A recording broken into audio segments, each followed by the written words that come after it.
Assalamualaikum warahmatullahi wabarakatuh.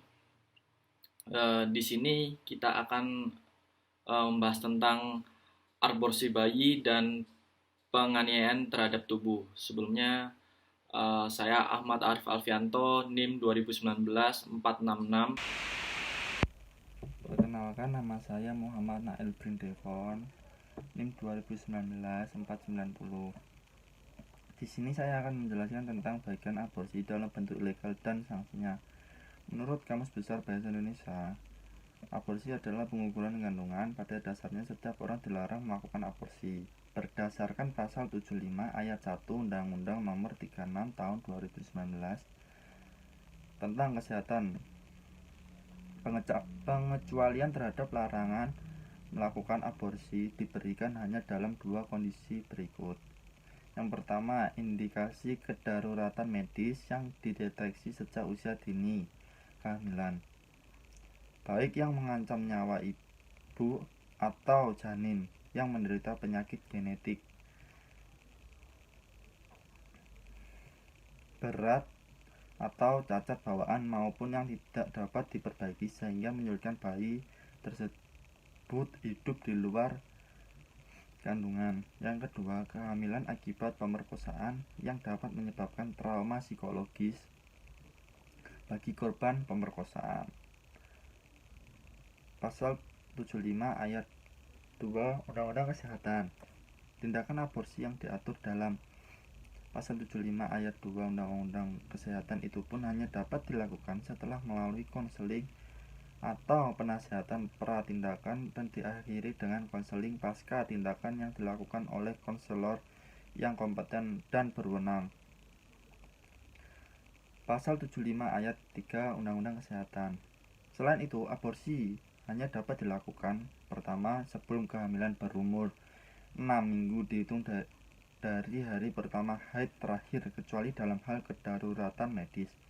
Yang kedua, oleh tenaga kesehatan yang memiliki keterampilan dan kewenangan yang memiliki sertifikat yang ditetapkan oleh menteri. Yang ketiga, dengan persetujuan ibu hamil dan bersangkutan. Yang keempat, dengan izin suami kecuali korban pemerkosaan. Yang kelima, penyedia layanan kesehatan yang memenuhi syarat yang ditetapkan oleh menteri. Pasal 76 Undang-Undang Kesehatan. Jadi, praktik aborsi yang bertentangan dengan peraturan perundang-undangan sebagaimana disebut di atas merupakan aborsi ilegal.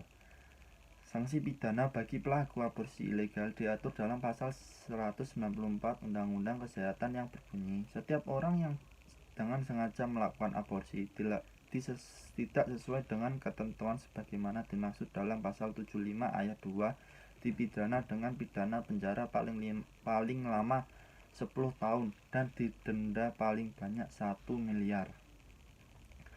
Pasal 194 Undang-Undang Kesehatan tersebut dapat menjerat pihak dokter dan atau tenaga kesehatan yang dengan sengaja melakukan aborsi ilegal maupun pihak perempuan yang dengan sengaja melakukannya. Selain itu, sanksi pidana bagi pelaku aborsi ilegal juga diatur dalam Kitab Undang-Undang Hukum Pidana KUHP. Ketentuannya antara lain sebagai berikut.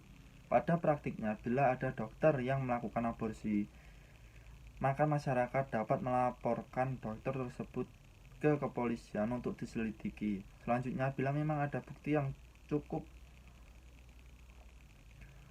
kuat untuk dokter tersebut dengan sengaja telah melakukan aborsi ilegal terhadap pasien-pasiennya, maka proses pidana akan dilanjutkan oleh penyidik dan jaksa sebelum melalui proses di pengadilan.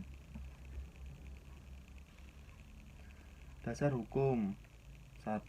Kitab Undang-Undang Hukum Pidana Wetback dan Statsblad 1919 nomor 73, Undang-Undang nomor 36 tahun 2019 tentang kesehatan. Selanjutnya di sini saya akan menjelaskan tentang hukum bagi yang melakukan aborsi. Prinsip aborsi dilarang di RUU KUHP dan diancam pidana kecuali bagi korban pemerkosaan. Sifat melawan hukumnya menjadi hilang. Bagaimana dengan pria yang suruh kekasihnya menggugurkan kandungan? Dalam RUU KUHP, perempuan kecuali kecuali korban pemerkosaan yang menggugurkan kandungannya akan dikenai hukuman maksimal 4 tahun penjara. Hal itu sesuai dengan pasal 470 ayat 1. Setiap perempuan yang menggugurkan atau mematikan kandungan atau meminta kandungan tersebut dipidana dengan pidana penjara paling lama 4 tahun. Nah, dalam praktik, aborsi didorong pada para pria hidung belang yang tidak mau bertanggung jawab. Mereka memaksa si perempuan untuk menggugurkan dengan segala cara. Dalam RUU KUHP, pria tak bertanggung jawab itu bisa dipenjara selama 12 tahun. Setiap orang yang menggugurkan atau mematikan kandungan seorang perempuan tanpa persetujuannya dipidana dengan pidana penjara paling lama 12 tahun. Ujar pasal 470 ayat 2. Lalu bagaimana bila dalam aborsi itu di perempuan meninggal dunia, maka hukumannya diperberat lagi menjadi 15 tahun di penjara, sebagaimana tertuang dalam 470 ayat 3. Jika perbuatan tersebut sebagaimana dimaksud pada ayat 2 mengakibatkan matinya perempuan tersebut, dipidana dengan pidana penjara paling lama 15 tahun. Selanjutnya saya akan menjelaskan tentang pembunuhan terhadap bayi dari segi KUHP pidana. Pembunuhan merupakan suatu tindak kejahatan yang menyebabkan hilangnya nyawa seseorang dan pelakunya dikenakan sanksi penjara, denda maupun hukuman pidana mati. Meskipun hukuman terhadap pembunuhan telah dirumuskan, namun pembunuhan tetap merajalela. Berangkat dari beberapa kasus di era modern ini, pembunuh bukan hanya orang yang tidak mengenal korbannya, namun terdapat beberapa ibu kandung tega membunuh bayinya sendiri. Motif dalam melakukan pembunuhan juga bermacam-macam. Walaupun secara teori motif tersebut terlihat bertentangan dengan anggapan seorang ibu tidak mungkin membunuh anaknya sendiri.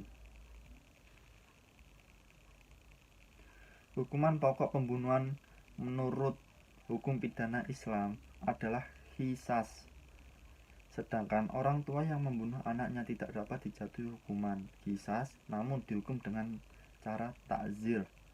Berbeda dengan hukum pidana Indonesia, pembunuhan bayi secara sengaja oleh ibu maupun orang tuanya dikenakan pasal 341 dan 342 KUHP. Pasal 341 berbunyi, seorang ibu yang dengan sengaja membunuh bayinya pada saat atau setelah dilahirkan dihukum dengan hukuman 7 tahun penjara. Dan pasal 342 berbunyi, seseorang ibu dengan sengaja membunuh bayinya pada saat atau setelah dilahirkan dengan rencana dihukum 9 tahun penjara. Dalam karya tulis ini, penyusun mendeskripsikan motif dan menganalisis hukuman terkait tindak pidana pembunuhan bayi secara sengaja oleh ibunya.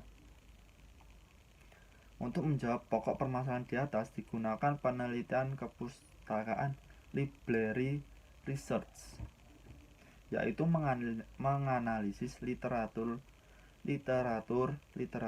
yang terkait dengan motif dan sanksi pembunuhan bayi secara sengaja oleh ibunya. Pendekatan ini digunakan pendekatan yuridis normatif, yaitu memaparkan cara menelah teori-teori, konsep-konsep, asas-asas hukum, serta peraturan perundang-undangan yang berhubungan dengan pembunuhan bayi.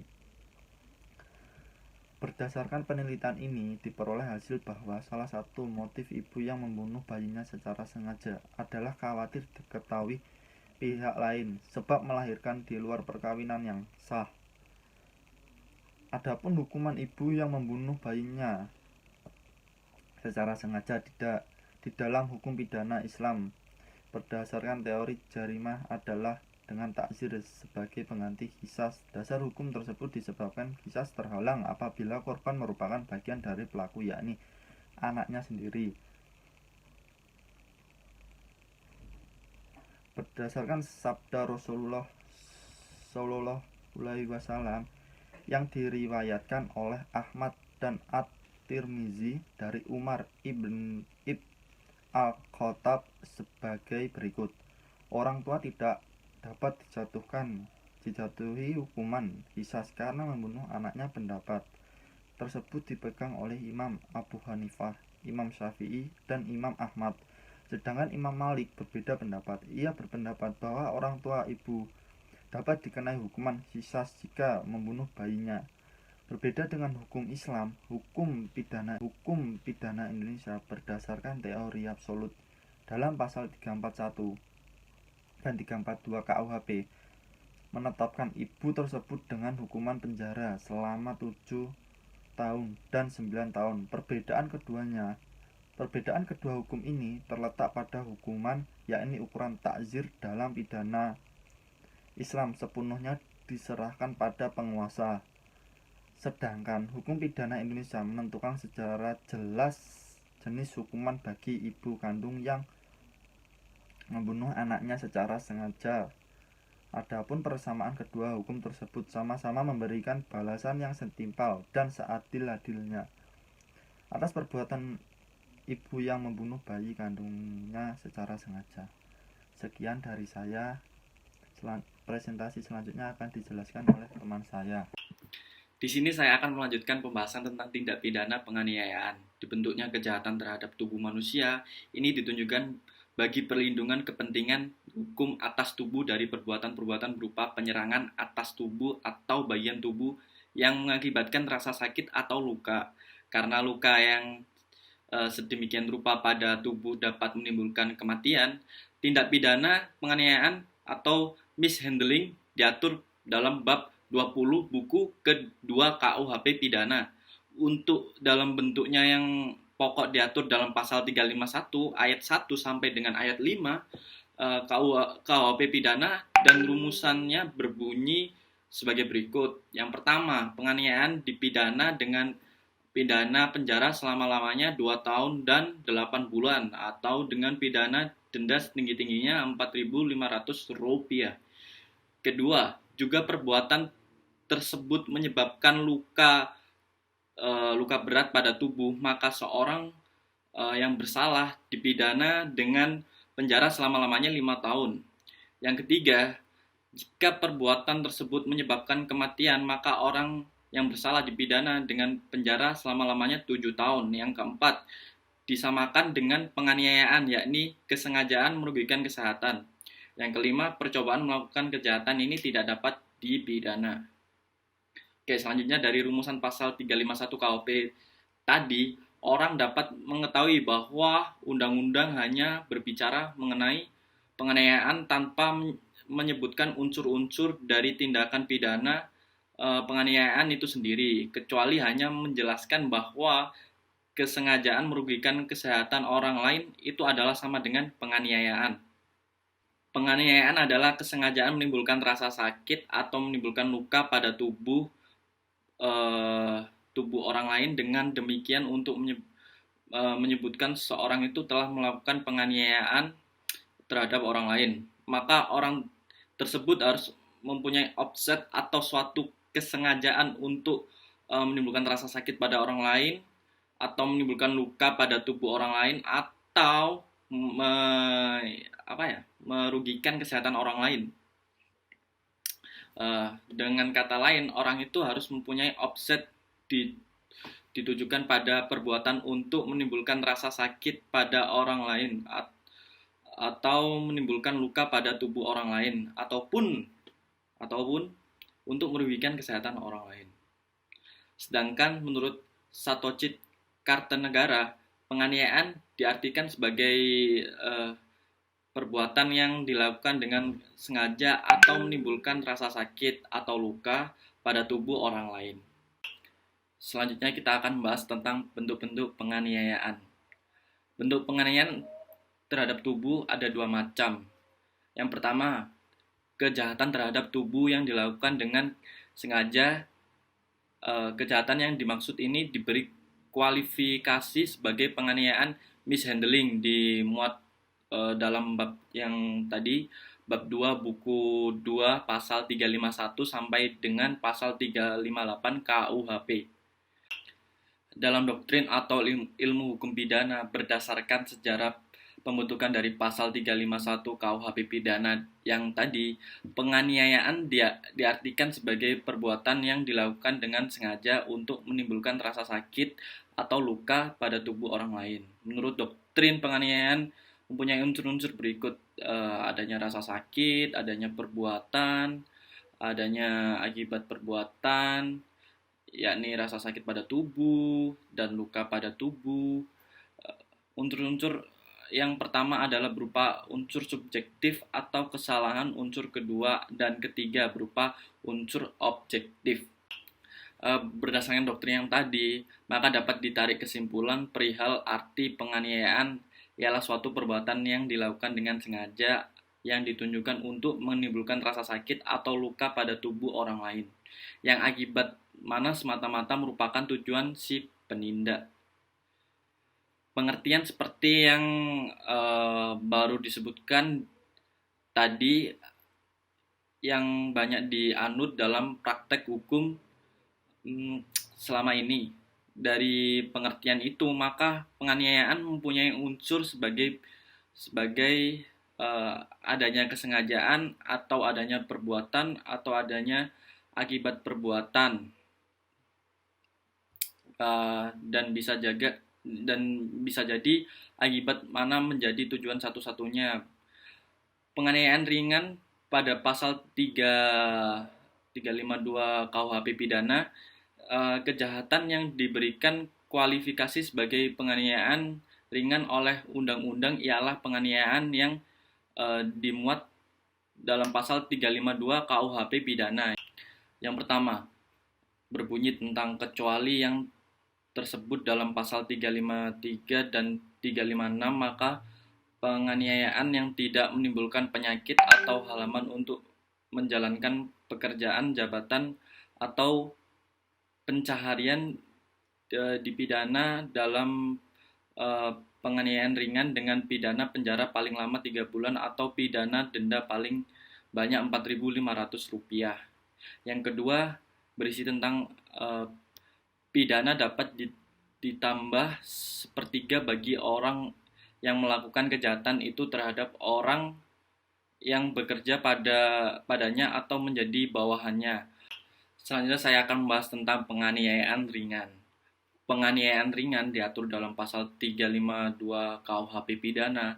Menurut pasal ini, penganiayaan ringan ini ada dan diancam dengan maksimum hukuman penjara 3 bulan atau denda Rp300 apabila tidak masuk dalam rumusan pasal 353 dan 356 dan tidak menyebabkan sakit atau halangan untuk menjalankan jabatan atau pekerjaan.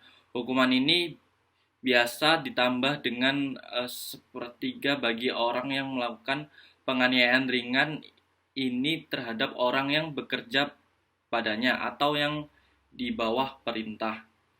Penganiayaan tersebut dalam pasal 352 ayat 1 KUHP pidana, yaitu suatu penganiayaan yang tidak menjadikan sakit atau menjadikan terhalang untuk melakukan jabatan atau pekerjaan sehari-hari.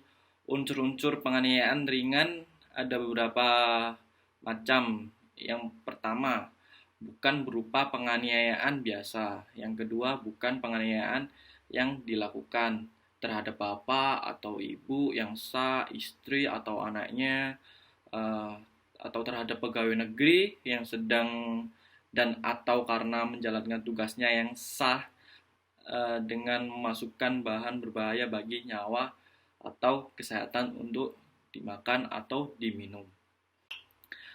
Yang dimaksud dengan penganiayaan ringan ya ada banyak sih. Yang pertama, yang tidak mengakibatkan sakit atau menyebabkan terhalangnya orang menjalankan jabatannya atau mata pencahariannya. Yang kedua, yang tidak direncanakan terlebih dahulu. Yang ketiga, yang tidak menggunakan benda yang membahayakan nyawa atau kesehatan orang.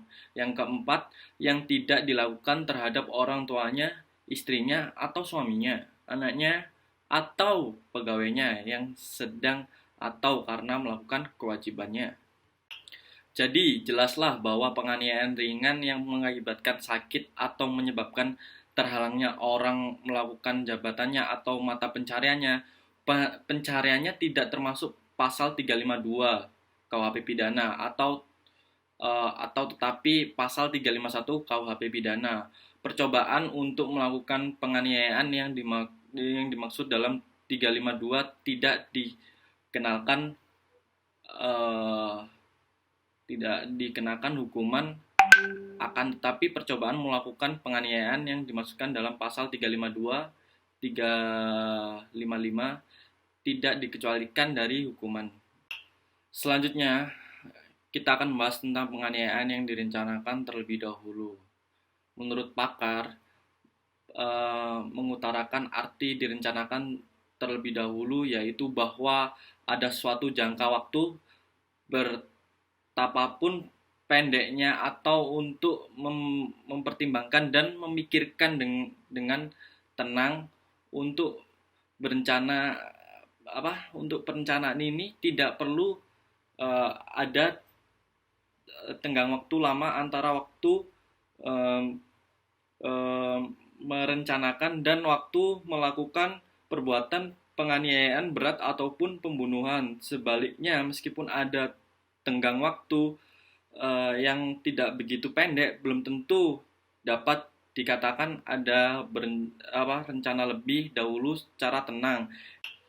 Ini semua bergantung kepada keadaan konkret dari setiap peristiwa. Menurut pasal 353 KUHP pidana ada 3 macam penganiayaan berencana. Yang pertama, penganiayaan berencana yang tidak berakibat luka berat atau kematian dan dihukum dengan hukuman penjara selama-lamanya 4 tahun. Yang kedua, penganiayaan berencana yang berakibat luka berat dan dihukum dengan hukuman selama-lamanya 7 tahun.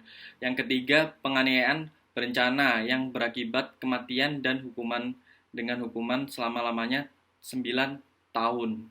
Unsur-unsur penganiayaan berencana adalah direncanakan terlebih dahulu sebelum perbuatan dilakukan. Penganiayaan dapat dikualifikasikan menjadi penganiayaan berencana jika memenuhi syarat-syarat. Syarat yang pertama, pengambilan keputusan untuk perbuatan suatu kehendak dilakukan dalam suasana batin yang tenang. Yang kedua, sejak timbulnya kehendak atau pengambilan keputusan untuk berbuat sampai dengan pelaksanaan perbuatan ada tenggang waktu yang cukup sehingga dapat digunakan untuk berpikir ada beberapa pemikiran yang dilakukan si pelaku, yaitu memikirkan resiko apa yang ditanggung, kedua bagaimana cara dengan alat apa serta bila mana saat yang tepat untuk melaksanakannya, atau si pelaku memikirkan bagaimana cara menghilangkan jejaknya. Syarat selanjutnya dalam melaksanakan perbuatan yang telah diputuskan dilakukan dengan suasana hati yang tenang. Selanjutnya saya akan membahas tentang penganiayaan yang disengaja untuk melukai berat. Tindak pidana ini diatur dalam pasal 354 KUHP pidana, perbuatan yang berat atau dapat disebut juga uh, menjadikan berat pada tubuh orang lain. Haruslah dilakukan dengan sengaja oleh orang yang menganiaya. Unsur-unsur penganiayaan berat ada beberapa bagian, yaitu yang pertama kesalahan atau kesengajaan, yang kedua perbuatan melakukan secara berat, yang ketiga objeknya tubuh atau yang dimaksud tubuh orang lain atau targetnya, yang keempat itu adalah akibatnya atau efeknya itu sampai luka berat dan lain sebagainya. Selanjutnya saya akan membahas tentang penganiayaan yang disengaja untuk melukai berat. Tindak pidana ini diatur dalam pasal 354 KUHP pidana, perbuatan yang berat atau dapat disebut juga menjadikan berat pada tubuh orang lain. haruslah dilakukan dengan sengaja oleh orang yang menganiaya. Unsur-unsur penganiayaan berat ada beberapa bagian, yaitu yang pertama kesalahan atau kesengajaan, yang kedua perbuatan melakukan secara berat, yang ketiga objeknya tubuh atau yang dimaksud tubuh orang lain atau targetnya, yang keempat itu adalah akibatnya atau efeknya itu sampai luka berat dan lain sebagainya. Apabila dihubungkan dengan unsur kesengajaan, maka kesengajaan ini harus sekaligus ditunjukkan baik terhadap perbuatannya, misal menusuk dengan pisau, maupun terhadap akibatnya, yaitu luka berat. Istilah luka berat menurut pasal 90 KUHP pidana berarti sebagai berikut.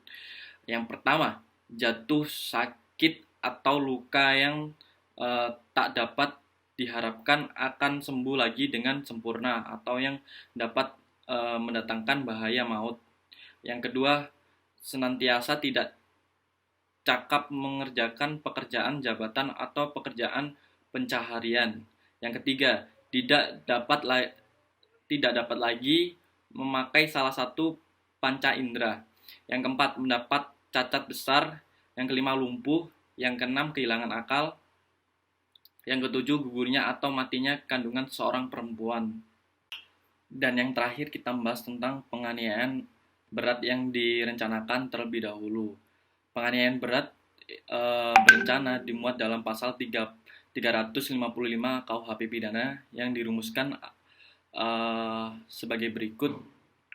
Sebagai berikut ini adalah isi tentang 355 KUHP pidana, membahas tentang penganiayaan berat yang dilakukan dengan rencana terlebih dahulu, pidana dengan pidana penjara paling lama 12 tahun, dan yang terakhir jika perbuatan itu menimbulkan kematian, yang bersalah dipidana dengan pidana penjara paling lama 15 tahun. Bila kita lihat penjelasan yang telah ada dibahas sebelum-sebelumnya tentang kejahatan yang berupa penganiayaan berencana dan penganiayaan berat, maka penganiayaan berat berencana merupakan bentuk gabungan antara penganiayaan berat di pasal 354 ayat 1 dengan penganiayaan berencana pasal 353 ayat 1. Dengan kata lain, suatu penganiayaan berat terjadi dalam penganiayaan berencana. Kedua bentuk penganiayaan ini haruslah terjadi secara serentak atau bersama. Oleh karena itu harus terjadi secara bersama, maka harus terpenuhi baik unsur penganiayaan berat maupun unsur penganiayaan berencana. Ya, itulah pembahasan dari kelompok kami tentang pengguguran bayi, aborsi, pembunuhan bayi, dan tentang penganiayaan terhadap tubuh yang menurut KUHP pidana. Saya Ahmad Arif Alfianto. Mohon maaf kalau mungkin ada kekurangan atau kecepatan kalau saya ngomong. Saya mohon maaf dan assalamualaikum warahmatullahi wabarakatuh.